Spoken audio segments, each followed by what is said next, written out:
The SEC is getting on board with the Big Ten for the 2014 playoff model. I mean, it took a while, right? Maybe they were still trying to catch up on the math of it all, counting out all those conference games and everything. I mean, listen, I we pointed out to them really early on, but thankfully, it now seems like the tides are turning. Now, I know not everybody's on board with the 2014 playoff, and I get that, but I'll explain a little bit later all of this stuff and why this is good news, not just because of the playoffs and everything, but there's other stuff going on. If you listen to our video on Cody Campbell and what's going on there, the Big Ten and the SEC getting along is very good for both these two conferences at this point. So, big news today or yesterday was that Tennessee head coach Josh Heupel is throwing his weight behind the 2014 college football playoff. He said that with how college football keeps evolving and shape shifting like a bad sci-fi film, a 2014, he didn't say that. I added the sci-fi film. So I'm starting. All right. But he said that a 2014 field, quote, probably makes the most sense, end quote. And it's not uncommon for this to happen. I don't think he's lying here. He's pointing out the obvious chaos in the sport. You know, rosters are flipping year to year, NIL deals, transfer portal, turning things into annual rebuilds for college football. Tennessee has been hit by those things more than anybody else, it seems like. I mean, I'm sure there's somebody else that's been hit by more, but they've been ones that have been hit by a lot of this stuff and under Josh Heupel, and they've also been trying to get over the Jerry Pruitt stuff and everything like that. But they made the playoffs once since 2014 when the playoffs all started. This is him basically wanting to open up the gates wider because the pressure is mounting for somebody like him in his position, where his fan base does want to see his team get to the playoffs, and they need to keep their fans happy. And it's not just Heupel. This is the SEC finally starting to crack on this whole expansion thing. You know, Kirby Smart has been out there saying that he is certainly, quote, certainly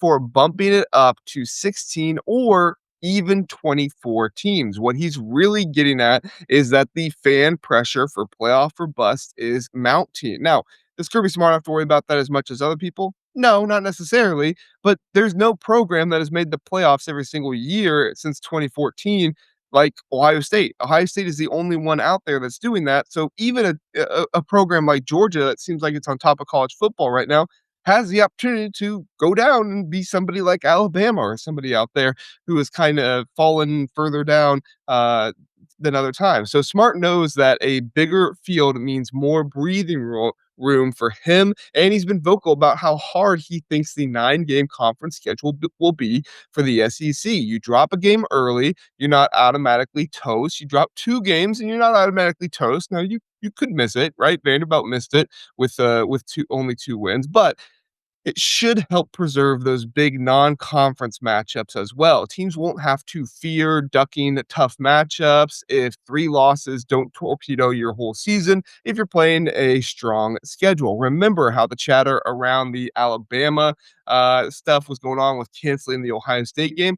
Well, that's died down lately, and that game can now possibly be salvaged. That was never officially canceled. It was just something that was talked about by some insiders, and Paul Feinbaum kind of caught on to it and talked about it. But this situation would allow for more access, which would equal less fear for these coaches and these teams. And then there's Chris Doer, I believe is how you pronounce Doer. I apologize if I'm not getting it correctly. Over at the SEC network, which let's not forget is run by ESPN.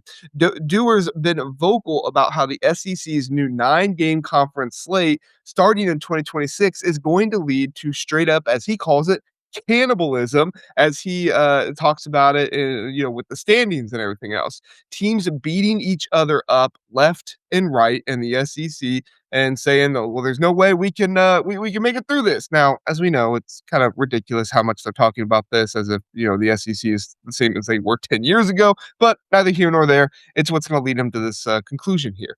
He figures that a 2014 playoff could squeeze in 8 to 10 SEC teams, turning what might be a bloodbath into a golden ticket by what they see. And he's trying it to be the, death and he's tying it to being the death of the traditional bowl games as well, which, as we've talked about here multiple times, those are fading fast. So networks like ESPN needs fresh content to fill the void. And ESPN owns the SEC rights, and they're warming up to the idea because a deeper playoff run, they might not get the first round. We'll see. The first round will be open up in a 2014 playoff for other networks to buy into those.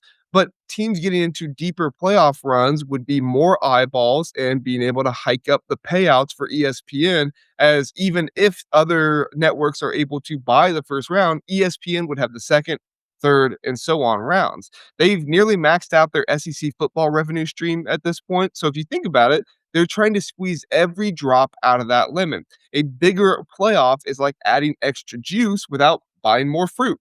But if we go back to the coaches too, they know the SEC schools have been shelling out all kinds of money to get rid of these coaches. They've shelled out over $300 million in coaches buyouts since 2020, more than any other conference out there. So it's been a pressure cooker for those guys, and they know the tides are shifting in college football. They are seeing what we are seeing, the Big Ten dominating over other teams. They don't want to admit it, but they're seeing it and they know what's going on. They might and not admit it because they think, well, we just have too many tough conference games. But as you and I both know, that's bull crap. And the Big Ten is just flat out better than the SEC right now. They've seen the Big Ten win the last three national championships, but expanding buys time and creates opportunity for the SEC to prove that even if they don't have the best teams, they have the best collection of teams. They might not have the number one or number two team in the nation, but they have the most depth and the most collection of teams. Heupel and Smart are finally seeing what I've been saying for a while, and let's not ignore what the Big Ten is doing their best to try and make this happen. They've been giving the SEC everything they want on a silver platter to get this moving. No auto bids, more home games in the playoffs, better calendar scheduling, revenue boost. Even if you get rid of the conference games, there's going to be more revenue opportunities here in the SEC with how conceited they are, thinking they're going to get 8 to 10 teams in the playoffs. Like they're going to see that and say, "Oh yeah, we can make that happen. That'll be good for us."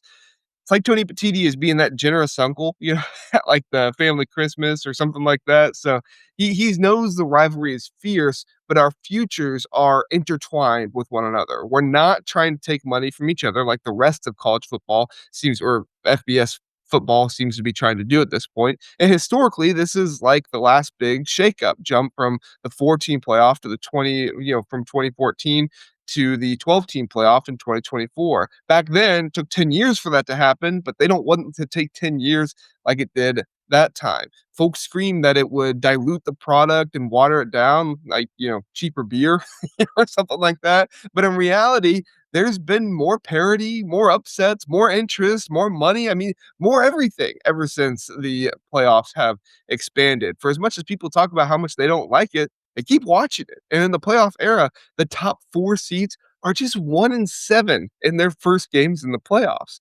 Three of the four teams that have played in the national title weren't even top four seeded teams. Indiana was the first one that was a top four seeded team to play in the national championship game in the 12-team era. So the 12-team setup has proved that our preconceptions, what we see, our perception of what's going on, we don't have it all figured out. We don't have it all figured out like we did before because college football is changing. There's not 3 or 4 contenders every year. There's 10 or 12 because the playoffs have expanded and more teams have access. You give more teams a shot, and suddenly teams like Iowa and Tennessee, they've got a real path, not just pipe dreams. And so we're seeing this on the betting side of things too. If you peek at the FanDuel early odds for the 2026 national championship, you have your regulars at the top. Notre Dame sitting pretty at plus 600, Ohio State at plus 650, Texas and Indiana. I guess Indiana's not one of your regulars, but they seem like it now after winning the last national championship.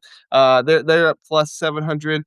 Georgia is outside of plus 1,000. I think last time I checked, they might have been actually exactly plus 1,000. So, but teams like Tennessee have less than a 10 plus 10,000 odds, but with a 2014 playoff, that value would explode. Suddenly, a team that's consistently a top 25 team, that's not always a top 10 team, has a legit chance to go to the deep in the dance. And same thing for a team like Iowa, right? FanDuel odds reflect the blue blood bias that's going on right now, but expansion would flip the script, making bets on underdogs like Iowa or Tennessee, make it way more enticing because, yeah, they might not win it all, but they're at least going to have a shot and maybe they get the right matchups and they can win a few games in the playoffs. It's evidence that the market sees the shift coming as well. More teams equals more chaos, equals more opportunity for more surprises. Of course, not everyone has come on board with this. Last we heard, the SEC Commissioner Greg Sankey still seems to prefer